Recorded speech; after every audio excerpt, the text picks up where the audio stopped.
Okay. Thanks everybody for joining. My name is Molly McCloskey, and I am the finance advisor for the Beta Sigma chapter of Sigma Kappa. We have Jackie. Why don't you introduce yourself? Hi, everybody. I'm Jackie Purdue, and I'm on the corporation board for Beta Sigma chapter of Sigma Kappa at Purdue. And I try to handle the best I can the housing contracts. Yep. Oh, got a slew of people jumping on right now. That's great. Okay, so Kelly Shield says, yes, I was, and have two other daughters at the Greek system at University of Georgia and University of Evansville. Okay, great. So that's good. So that's sometimes helpful. So this is the first time we've done this. I've offered it to the chapter a few times, but I think we're ready to have this, and we suggested it for the new member. So I've got some slides. It's not going to be me talking the whole time. It's just I'll kind of have like a little comment on each one, and then at the end we'll kind of leave it for questions and answers if anyone wants to. And for people just joining, we're recording the call. So if you just missed, I'm Molly McCloskey. I'm the finance advisor. So I'm just going to go through kind of an overview of the advisory board and corporation board, the housing, and just kind of so you understand the structure that Sigma Kappa follows. And then I've got some chapter specific information and we've got some housing specific information to share, and we'll do questions and answers. So the goal here is for you to leave having an understanding of what's happening, because you're probably going to get a lot of documents or emails or questions from your daughter, and kind of what does it all mean, and who's doing all of this. So let me just go to the next slide. So what I wanted to do is just share, there's a lot of structure and support for the chapters. For the Sigma Kappa chapter, the collegiate chapter, so there's an advisory board and a corporation board, and they actually operate separately and independently. So Jackie's on the corporation board, and there's, I think, maybe like 10 to 12 board members there that are really responsible for the house itself, the physical asset. And so they're like, what you would think of as like the landlord, like they're the property manager, they run the building. And then there's the advisory board, and what we do is support the chapter officers. So the chapter, it used to all be in one, and it's very separate now. So we support the chapter officers. So I support the vice president of finance, and each position from president all the way down to some of the smaller positions have an advisor assigned to them. And that's a change that was made in the last few years. The one thing I want to touch on, and I've just got here, the values of Sigma Kappa are personal growth, friendship, service, and loyalty bound by a promise. And I'm going to talk about that in a second. But just so you understand, so there's the advisory side and the corporation side, and this is where we're going to go through. So the corporation board manages the finance and operations. They maintain and furnish. And they do work, we all work together. So they work with the officers and the chapter on getting input. For example, the kitchenette was redone this summer.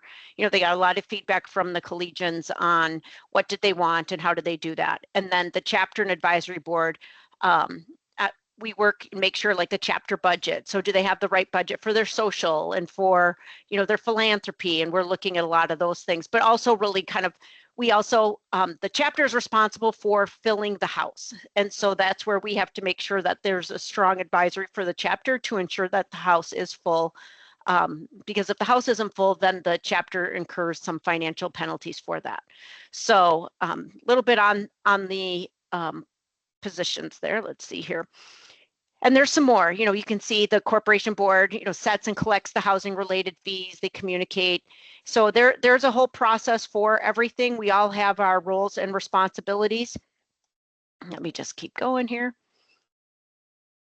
And it keeps going. So I won't say too much, but this is probably the part where you're really going to want to know. So now, our national policy provides guidance on the overall process that we follow for the chapter and housing.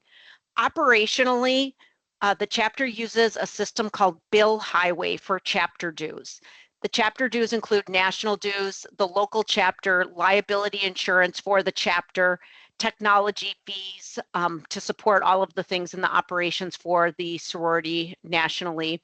And chapter dues are for chapter specific activities like sisterhood, socials, philanthropy, all of the local activities. And so we can give you a breakdown of that. That is provided to the members.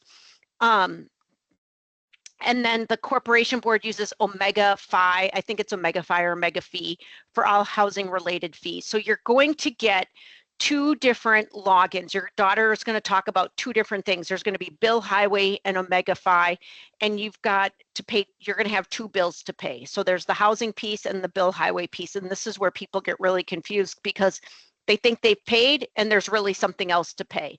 And they are managed separately. And we'll come back to all of this and answer questions. You know, and what we put here is, you know, the fees for the chapter fees for year one that your daughter has probably already been informed of, and this is the first year. So this fall semester of joining, they're assessed a new member fee, initiation dues, a badge fee, chapter dues for new members. There's local Pan-Hellenic dues, and so that's the $553 is the first semester. Spring semester, it changes a little bit with the liability fee, technology fee, chapter dues, and Pan-Hellenic dues. These bills go out on the 1st of the month, and they're due on the 26th of the month. Now we offer payment plans. You can do it if you want to pay monthly. If you want to pay it all at once or twice a year, we've started doing that, and we've had really, really good success with just doing like an annual billing. And some people want to just pay the whole thing and be done because it lines up with their student loans or whatever.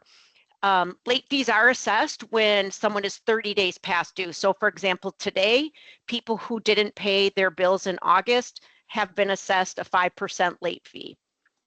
And then what happens when we do that is there's actually a suspension process that starts when they're 30 days past due. So it's called the automatic financial suspension process. And so what happens is we reach out to people and we have to send them a letter and let them know they're past due, but they do lose all their social privileges when they are past due 30 days if they haven't reached out for a payment plan. And the most common, and this is the part why we wanted to meet with you, the most common reason for past due is people forget or their parents don't know if they've delegated their parents to pay the bills for the chapter. So that's, you know, very rarely do we have someone who's just not paying. I haven't actually had that yet. And I support Purdue, which has about 150 members. And I also support University of Missouri at Columbia, which has 300 members. And I haven't had anybody yet that's just willfully not paying. Then for the housing, which Jackie will touch upon too, is the fall semester, there's a $200 deposit, and that is returned upon graduation.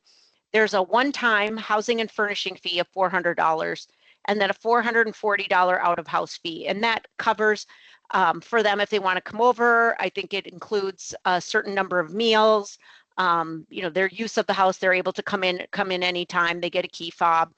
And then what we will ask for is a $1,000 deposit toward the 2025-26 housing, which will be due. And it says here upon signing the housing agreement, what we do is send out the housing agreement, and then later it follows with the billing.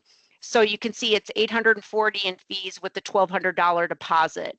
Spring semester kind of changes a little bit with $550 out of house fee, and that's just for their, you know, coming to the house.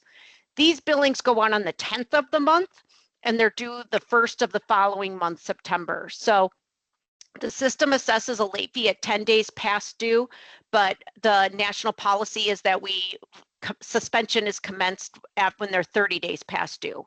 So we follow all of that. So this is where it gets kind of confusing. But Jackie, if you had any comments? If I can jump in real quick.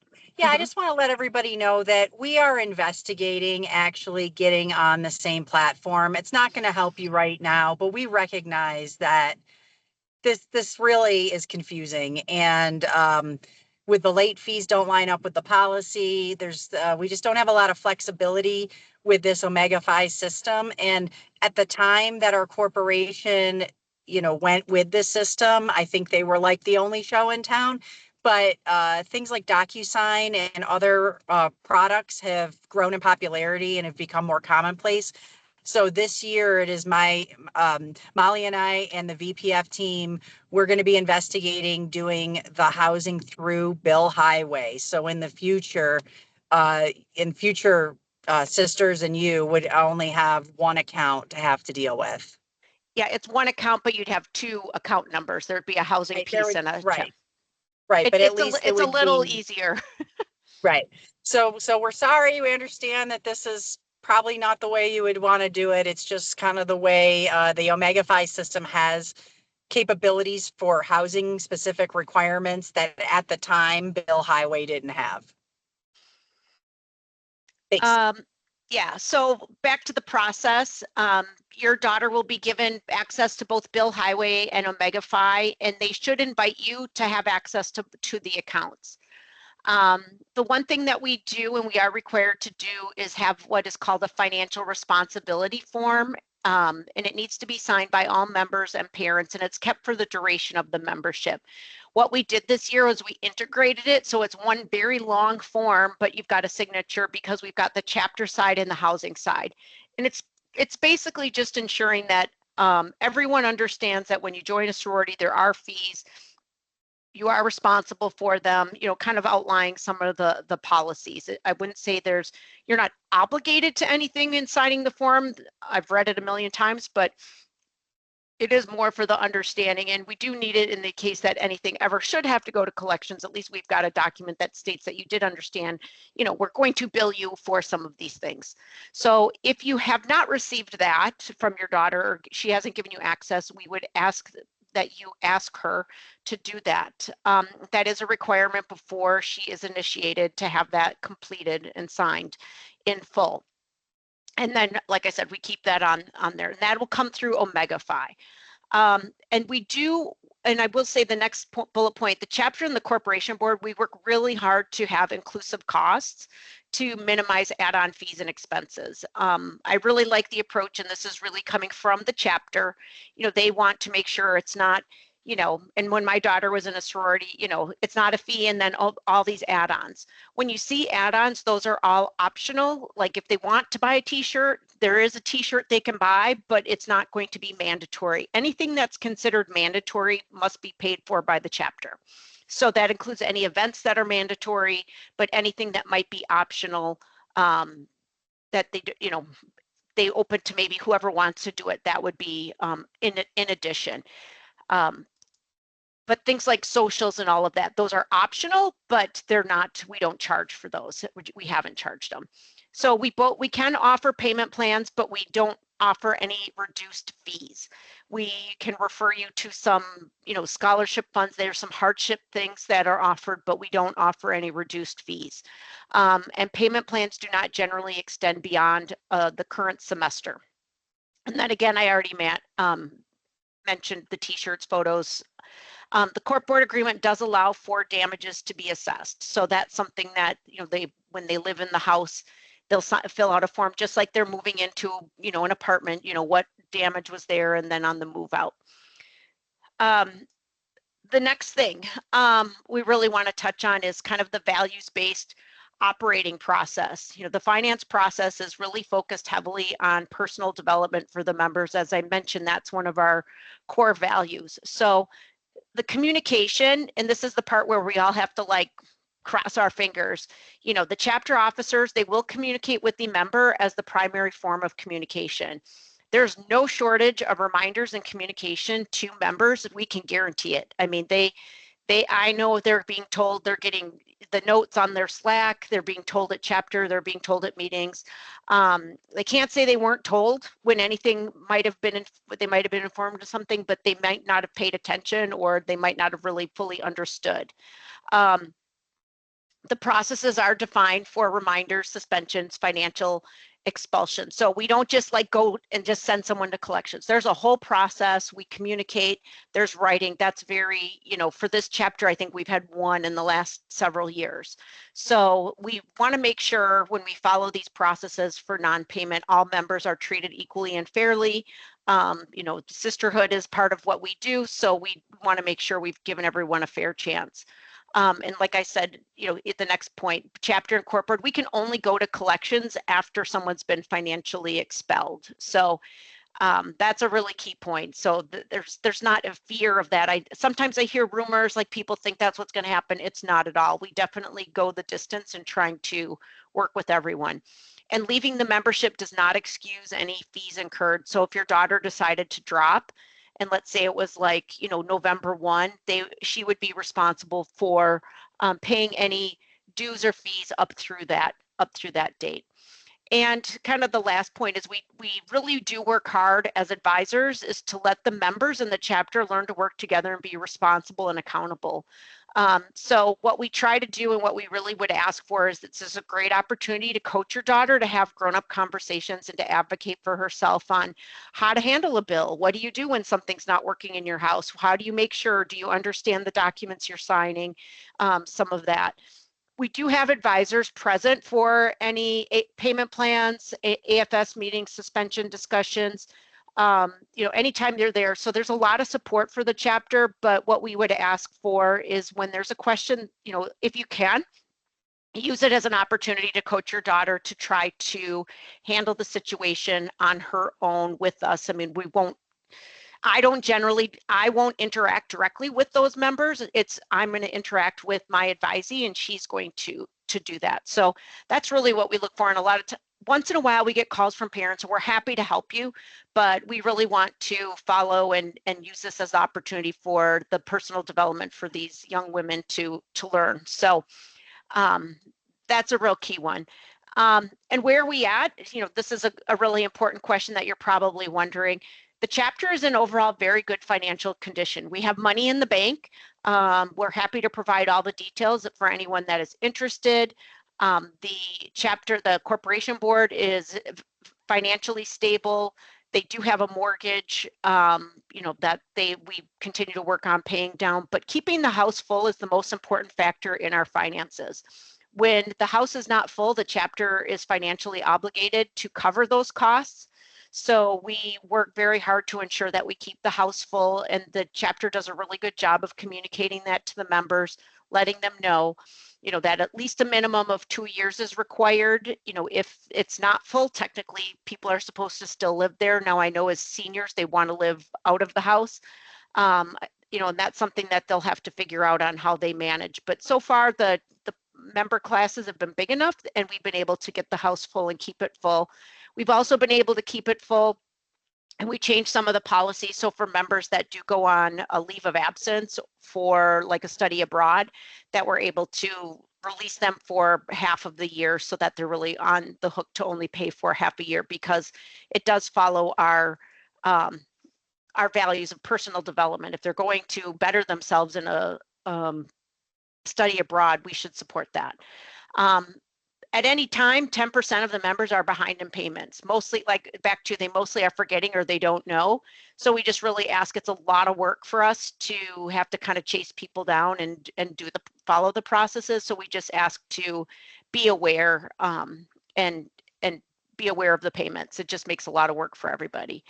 Let's see here. I'm almost done. So the contacts I've got in here, Jackie. I didn't put your information in, Jackie. We'll get that to you. I have a Beta Sigma email, and that's the best way. And then, the very, very best way is for your daughter to talk to Grace Garrettson, who's on the phone here, and talk to and get it figured out. Most things are resolved there.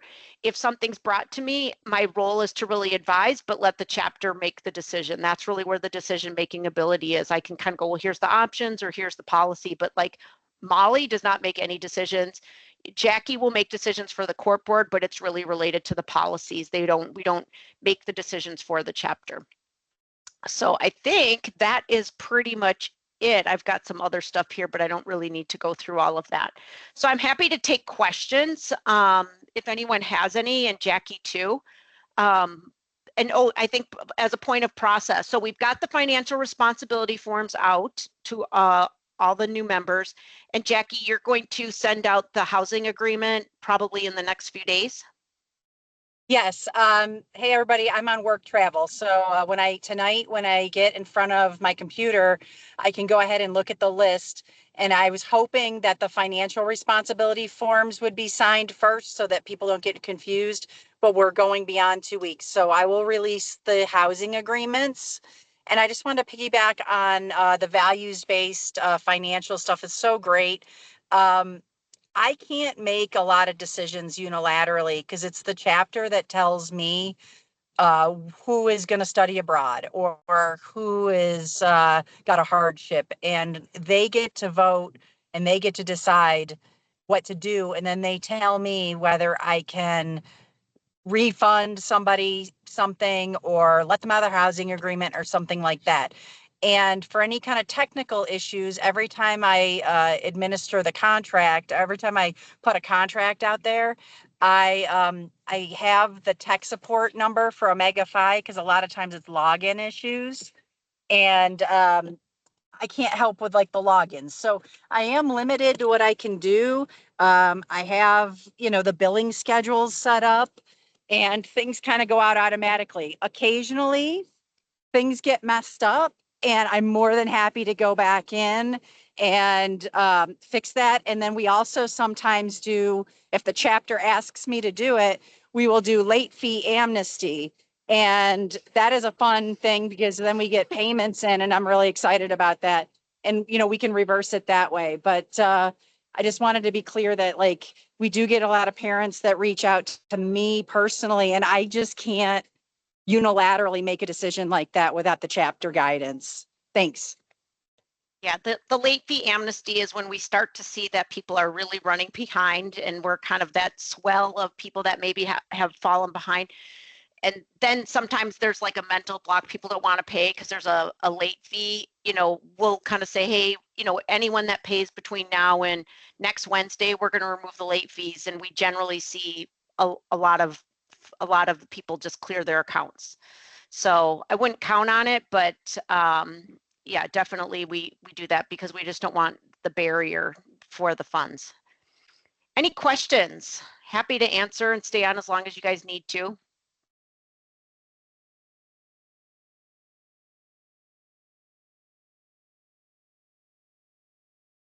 Hi, thanks for the presentation. Do you guys have sort of a schedule of fees just broken down by month? I assume these are running during